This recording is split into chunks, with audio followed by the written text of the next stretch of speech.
polymer rather than metal. Magazines you can see straight through.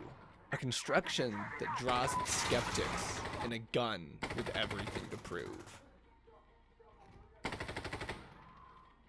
Why are you bullying me? Hi, Six Snipes here. I don't actually know when they're adding the 2 new guns of the next update, but we're already voting on which you see first, and I'm doing the hustle to make sure that this season wraps up first, because you know it's not like I have multiple unfinished seasons or anything. Unusually, for the first time since the first season, as a matter of fact, I always knew the exact gun which would cap off this one, even the many months ago when I did the 2 new Chinese rifles on a whim. There is only one logical conclusion, after all, to a series of many stellar choices populated by anything between the lowest and highest calibers of the various options, and now successor to one of this week's subjects. Today, taking a look at the last piece of my rifleman arsenal of personal favorites. We've got another classic in the form of the G36. You are watching Gun Guide.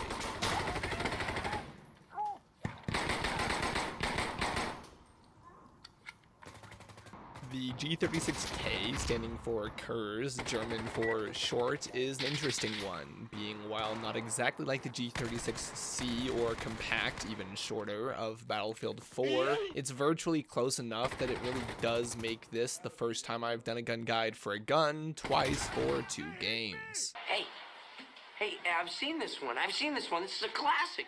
What do you mean you've seen this? It's brand new. And while as fun as it was, I didn't really touch on the details of its history too far then, and I'm more than happy to do so now, being by far one of, if not the youngest of the weapons you can pick up as a rifleman. This one was developed by repeat astounding design offender Heckler & Koch in the 90s, and unsurprisingly adopted by the Bundeswehr, or else the German military, in 97, and serves as their standard infantry rifle all the way until its replacement next year. And despite the G36 and its variants making a rather large splash in the cinema and gaming industry, as it were, much in part for its exotic appearance and a believable tool for the soldiers of some far-flung future, you might notice checking the dates that the real deal lived a rather shortened existence as a service implement, considering its predecessor, the G3, served since the 50s, and the AR-15 has likely been around since before your dad was born as well, accompanying many other rather old designs. And while others are seemingly immortalized in the hands of troops to this day, we here have a weapon who won't see the end of even 30 years in service. Again, relatively low lifespan for a weapon. This is, of course, attributed to the legendary claims of it being a gun, which suffers from accuracy issues following heavy usage, i.e. lots of full auto. So basically, as every keyboard LARPer will jump to tell you, the polymer components tend to shift and lose shape with excessive heat. Basically, the gun kind of melts and not in the way you'd want when looking at damage charts, and while I'm sure the comment section will be flooded with internet experts who know better than me and everyone else for that matter arguing with this or that, I will say that with a very basic knowledge derived from surface level investigation on my own part out of sheer interest, the gun certainly, unlike the stories, doesn't melt. That's far more likely coming from anything made in China.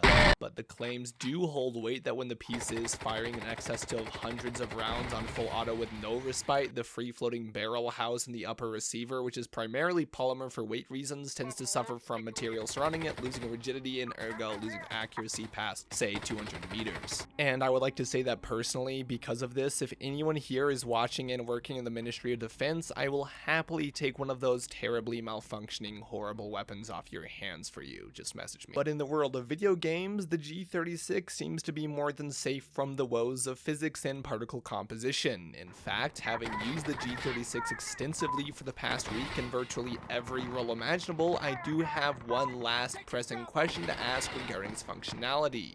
Why do we use the M4? Like, what the fuck? Let me break this down as simple as possible. This is the stat chart for the G36. Now this is the M4. You are paying 2 extra credits for this. The fire rate on both of these is identical down to the digit. The recoil is so marginally lower on the M4 that I genuinely don't really regard it as wildly different in terms of the skill required to manage it, on top of the fact that ignoring what is more or less irrelevant, the only difference is marginally different velocity and even slighter further penetration on part of the M4, and while without consulting the holy Excel spreadsheets of knowledge on the Reddit, I'm sure that that's enough to make a difference against something like heavy armor, but I can't stress enough that it really doesn't matter.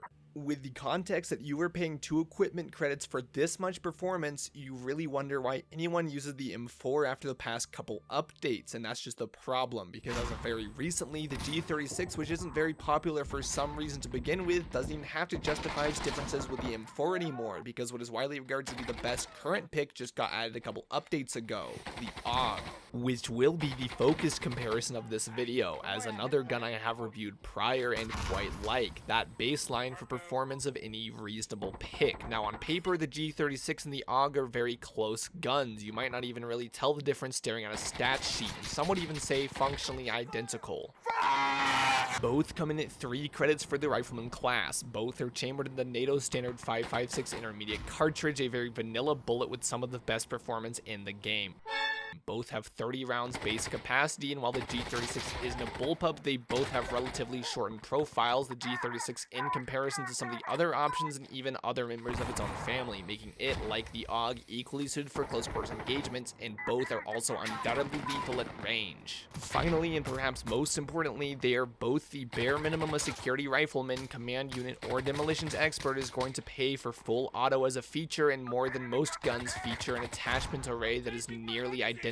So, what then is the difference, and why is the AUG so screamingly praised among veterans, whereas the G36 is largely ignored? The fire rate, for starters, is different, and it's staggering. The AUG runs at the standard 600 rounds per minute, same as the AK, but it has already been discussed that the G36 is much faster than this. While the ammo is the same, the out-of-barrel performance differs enough that the AUG wins out on a shot-to-shot basis, but that's okay considering a significantly higher RPM more than compensates for this. Now this is where the G36 wins, featuring nearly identical optic choices down to a custom 1.5 times CH scope to equal the AUG's A1 in price and effectiveness, on top of a 3-credit combo scope that not only matches the A3 AUG equivalence magnification, but also features what amounts to the world's shittiest laser sight. But regardless the scope, it's a scope, and it is good. The real benefits, though, are that which the other lacks. An extended magazine in PvP for starters, the AUG doesn't have one, on top of the key feature I've sat on until now, 2-round burst. Those 3 words are game-changing. Burst mode isn't present in most auto rifles. Depending on what you've selected on the other guns, you either shoot once or you shoot a lot, but with the G36, you get the perfect tool which allows you to flawlessly 2-tap the vast majority of targets and conserve ammo on a scale you really don't see ever. That's why this gun currently beats out every other rifleman pick for me. Here are so many niceties on this gun. You spend 5 credits, you can get an M4, while I can have a G36 with extended magazine and an actual sight with magnification, mounted under what is literally the best iron sight I've probably seen next to the AK. I get a 1-credit dual optic, whereas other people can't unlock an extendo or even have to pay to remove the forward post on their AR. So yeah, it's a very safe bet. I like the G36 more than the AUG or the M4, and while it's not my favorite, if you put a gun to my head, I would tell you in this meta right now, the best weapon for rifleman class security is the G36. Like, I really don't know why people tend to avoid this gun. There are annoyances, like, yeah, that laser sight FOV is tighter than my butthole in a 1v5 clutch, and the fire selector sometimes doesn't switch properly if you double tap to go from burst to full auto, but really, if you know your gun, you will wreck house with this every day. In conclusion, we here have a gun that, much like in real life, is a very solid piece. Questionable in reputation, but more than likely given a bad rep by overzealous enthusiasts and people looking for excuses. But at the end of the day, no matter what you say about the works, you just can't beat those sexy looks. As always, thanks for watching. Even before I started posting this week, there was a notable surge in viewership, and I am not ignorant to the fact that it's because of the upcoming console release. If you are new, and especially if you are playing on Xbox or PlayStation, welcome. I promise you there will be more helpful videos and a couple of gun guides coming very soon just for you. Until that time arrives, though, it's been a very big week for me. 10K subs. Wow, there's a lot on my plate to produce before a special is in the works, but before I have the time to properly say it, I'll do it here. Thank you, with all my heart. This has been a great season of Gun Guide, and it's been a wild ride for me ever since I started doing short and satirical run-throughs on video game guns a little less than a year ago. And with that, as always, I'm Six Snipes. This is the very lethal G36K, and you've been watching Gun Guide. I will see you out there in Sandstorm.